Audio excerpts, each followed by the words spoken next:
Sir, एकूणच मंगलप्रभात लोढा यांनी काही वेळापूर्वी पत्रकार परिषद घेतली आणि त्यामध्ये जे सायकल ट्रॅक बीकेसी मध्ये आहे त्याबद्दल सुद्धा त्यांनी पत्रक दिलेलं आहे. काय सांग? दुर्दैव आहे की पालकमंत्री जोडण्याचं काम करण्यासाठी आलेत का तोडण्यासाठी? एवढ्या परिकष्टाने आपल्याला माहित असेल आणि एमएमआरडीची निधी घेऊन त्या काळामध्ये ते सायकल ट्रॅक आणि सर्व सुविधा आपण निर्माण करण्याचं काम केलं जातं. मला आठवतं की पृथ्वीराज चव्हाण साहेब असताना पण ती संकल्पना होती.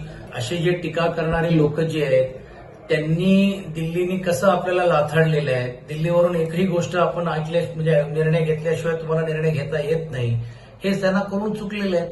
म्हणून आज अशा टीका करून निवळ फक्त स्वतःचं महत्व काय हे दाखवण्याचा केवळ प्रयत्न आहे. कसं आहे की ज्यांना रोज दिल्ली सवारी करावी लागते त्यांनी अशा आरोप करण्याची जी हिंमत जी दाखवत आहेत त्यांना हे समजून सांगायला पाहिजे की आम्हाला दिल्लीतून निर्णय घ्यायची गरज लागत नाही.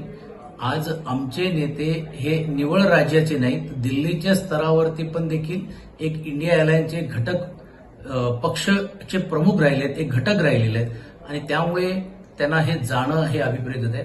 पण आता काहींना रोजच्या रोज सवारी करावी लागते आणि रोज निर्णय तिकडे घ्यावे लागतात म्हणून त्यांच्या पोटात कुठेतरी दुखतंय. कसं आहे की स्थानिकांची तक्रार आली तर त्यातली वस्तुस्थिती काय, त्यासाठी बैठक पाहणी हे करणं अपेक्षित आहे. त्यातून एमएमआरडीला आपण जसं म्हणतो की नो ट्रॅक झोन आपण असं करतो काय पीक टाइमला किंवा काय घेऊन येऊन जाण्याचा. एका बाजूला आपण 21व्या शतकामध्ये पर्यावरणला पोषक असणारे सायकल जास्तीत जास्त वापरा, इलेक्ट्रिकल व्हेकल वापरा अशी एक संकल्पना आपण देतो. दुसऱ्या बाजूला त्यांना जर चालण्यासाठी किंवा चालवण्यासाठी जर ट्रॅक्सच आपण दिले नाहीत. मुळामध्ये मुंबईतले फुटपाथ संपवण्यात आलेत. आता हे ट्रॅक्स फुटपाथाच्या व्यतिरिक्त किमान बायलेन्स करून घेऊन लोकांनी त्याचा जास्तीत जास्त वापर करावा आणि शेवटी कमर्शियल हब ज्याला आपण म्हणतोय शॉर्ट डिस्टन्समध्ये तुम्ही बघितलं असेल की पुण्यासारख्या भागामध्ये हिंजेवाडीमध्ये ट्रॅफिक कंजेक्शन होतोय म्हणून लोकांनी आपले आयटी सेक्टर बाहेर स्थलांतर करण्याची भूमिका घेतली. ह्याच्यातून अशा काही तक्रारी कुठे झाल्या असतील आणि त्याच्यातून काहीतरी मार्ग काढण्याची भूमिका त्यांनी घेतली असती तरी आम्ही समजू शकलो असतो. पण जाणून बुजून एका बाजूला पर्यावरणाला आपण पोषक असं वातावरण तयार करायचं, दुसऱ्या बाजूला सरसकट ते तोडून उकडून काढायचं हे दुर्दैवी आहे. मला असं वाटते जाणून बुजून जी विकास कामं जी आम्ही केली आहे ती कुठेही लोकांसमोर दिसू नये अशातला हेतू आहे का?